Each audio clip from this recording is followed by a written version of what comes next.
Hello दोस्तों, आज हम इलेक्ट्रोस्टैटिक्स यानी स्थिर वैद्युति के एक महत्वपूर्ण चैप्टर टॉपिक्स कूलॉम का नियम के बारे में चर्चा करेंगे। इस नियम को अच्छी तरह समझने से पूर्व आपको यह जानना ज़रूरी है कि जब दो समान प्रकार के आवेश एक दूसरे को प्रतिकर्षित करते हैं तथा विपरीत प्रकार के आवेश एक दूसरे को आकर्षित करते हैं। इस प्रकार इससे यह पता चलता है कि इन आवेशों के बीच एक बल कार्य करता है जिसे हम वैद्युत बल कहते हैं। यह वैद्युत बल जो होता है वो वैद्युत आवेश निर्वात में भी स्थित होते हैं, अर्थात निर्वात में स्थित वैद्युत आवेश हो तब भी उनके बीच बल कार्य करता है। सन 1785 में फ्रांस के वैज्ञानिक कूलॉम ने अपने प्रयोगों के द्वारा दोनों यानी आवेशों के बीच कार्य करने वाले बल के संबंध को स्थापित किया था। उनके अनुसार जिस प्रकार गुरुत्वाकर्षण बल का सिद्धांत का फॉर्मूला है उसी प्रकार यह भी कार्य करता है, परंतु यह सिद्धांत अत्यंत सूक्ष्म दूरी के लिए भी सत्य है। उनके अनुसार यदि दो स्थिर बिंदु Q1 तथा Q2 एक r दूरी पर स्थित हो तो इनके बीच लगने वाला वैद्युत बल इन दोनों आवेशों के गुणनफल के अनुक्रमानुपाती होता है, जबकि दूरी के वर्ग के व्युत्क्रमानुपाती होगा। अर्थात F is directly proportional to Q1 Q2 upon r square. जब आप डायरेक्टली प्रोपोर्शनल को हटाओगे तो एक नियतांक किया आएगा जो इस प्रकार है, जहाँ पर प्रयोगों द्वारा k की value 9.0 into 10⁹ newton metre square पर कूलॉम स्क्वायर होती है। इसके अलावा ये 9.0 into 10⁹ equal to 1/4 epsilon naught के बराबर होती है। यहाँ एप्सिलॉन नॉट को निर्वात की वैद्युतशीलता यानी परमिटिविटी ऑफ फ्री स्पेस कहते हैं। इसे जानने से एक पॉइंट ध्यान रखिए, कूलॉम का सबसे बड़ा मात्रक आवेश का जो है वो कूलॉम है, जबकि आवेश की छोटी इकाई ई यानी इलेक्ट्रॉन होती है। अब यहाँ हम एप्सिलॉन नॉट के बारे में जानेंगे।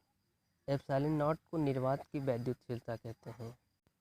निर्वात की वैद्युतशीलता से आशय कैपेबिलिटी से होती है।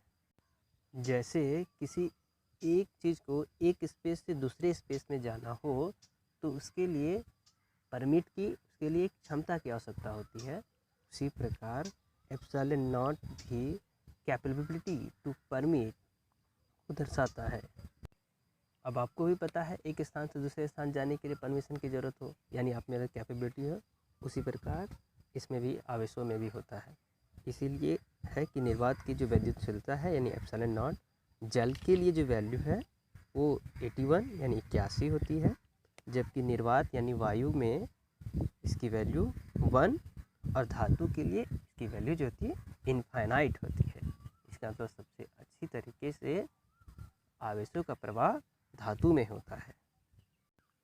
आपको भी पता है कि जल में भी करंट यानी आवेशों का प्रवाह होता है, इसकी वैल्यू इसीलिए इसकी 81 है। कहीं कहीं इसकी वैल्यू 78.8 करके भी दी गई है, तो ये दोनों वैल्यू सही है। अब हम एप्सिलॉन नॉट की थोड़ी न्यूमेरिकल वैल्यू पे जाते हैं। आपको पता है 1/4 epsilon naught equal to 9.0 into 10⁹ newton metre square पर कूलॉम होता है। अब जब इसे ट्रांसपोज करोगे तो epsilon naught equal to 1/4 into 9 into 10⁹ होगा, और जब इसको सॉल्व करोगे आप तो एप्सिलॉन नॉट की वैल्यू 8.85 इंटू 10⁻⁻12 यानी यूनिट होगी इसकी कूलॉम स्क्वायर पर न्यूटन मीटर स्क्वायर। और जब आप एप्सिलॉन नॉट की यानी एप्सिलॉन 0 की डायमेंशन फाइंड करोगे तो इसकी dimension m-1 l-3 t⁴ a⁴ 2, यहाँ पर a एम्पियर है। अब यहाँ पर हम कूलाम के नियमों की यानी उनके नियमों की क्या महत्व है, उनकी क्या महत्व उनके बारे में देखेंगे।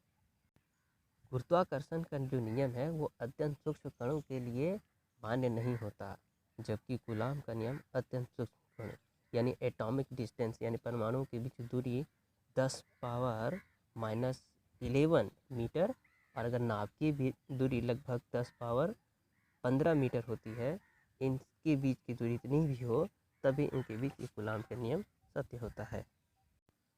यहाँ एक विशेष ध्यान रखिएगा, नाभिक के जो भीतर उपस्थित कण होते हैं जैसे प्रोटॉन न्यूट्रॉन, इनके बीच अत्यंत ही तीव्र आकर्षण बल कार्य करता है। इन्हीं आकर्षण बल के कारण आपस में बंधे रहते हैं, जिसे हम न्यूक्लियर फोर्स कहते हैं। इसका कूलाम के नियम से कोई संबंध नहीं होता। ऐसा इसलिए क्योंकि नाभिक के भीतर प्रोटॉन और न्यूट्रॉनों के बीच अत्यंत तीव्र आकर्षण बल है और इनके बीच कार्य करने वाला प्रतिकर्षण बल आकर्षण बल के सामने बिल्कुल ही तुच्छ है। इसीलिए इनके बीच न्यूक्लियर फोर्स वर्क करता है, कूलाम का बल नहीं, अर्थात इनके बीच वैद्युत बल कार्य नहीं करता। दूसरी, इस कूलाम यानी कि वैद्युत बल की एक और महत्व है, यदि यह बल ना होता तो रेडियो एक्टिव पदार्थ ना होते। और आपको विदित है कि यूरेनियम से आगे वाले जो भी तत्व हैं वे अस्थायी हैं। अगर ये बल ना होता तो वह अस्थायी के बजाय स्थायी होते। यूरेनियम का परमाणु क्रमांक यानी एटॉमिक नंबर 92 होता है। अब वैद्युत बल और गुरुत्वाकर्षण बल में अंतर। वैद्युत बल जो होता है वो आकर्षण और प्रतिकर्षण बल दोनों होता है, जबकि गुरुत्वाकर्षण बल केवल आकर्षण होता है। इसका तात्पर्य यह है कि वैद्युत बल दो प्रकार का होता है, जबकि द्रव्यमान एक ही प्रकार का हो सकता है, क्योंकि केवल इसमें आकर्षण है। और आपको पता है गुरुत्वाकर्षण बल जो है वो द्रव्यमान से संबंधित होता है, जबकि वैद्युत बल जो है आवेश से संबंधित है। अब अगर हम इन दोनों बलों की तुलना करें तो पाएंगे कि जो प्रोटॉन और प्रोटॉनों के बीच जो बल लगता है यानी वैद्युत बल लगता है वो गुरुत्वाकर्षण बल से कहीं अधिक यानी 10⁻36, जबकि इलेक्ट्रॉनों और इलेक्ट्रॉनों के बीच जो बल लगता है वो प्रोटॉनों से भी अधिक यानी 10⁻43 लगती है। उसी प्रकार एक और छोटी छोटी परावर्तन यानी डाइलेक्ट्रिक कांस्टेंट जो होता है वो माध्यम की वैद्युतशीलता और निर्वात की वैद्युतशीलता का अनुपात होता है। यहाँ पर के को डाइलेक्ट्रिक कांस्टेंट कहा जाता है।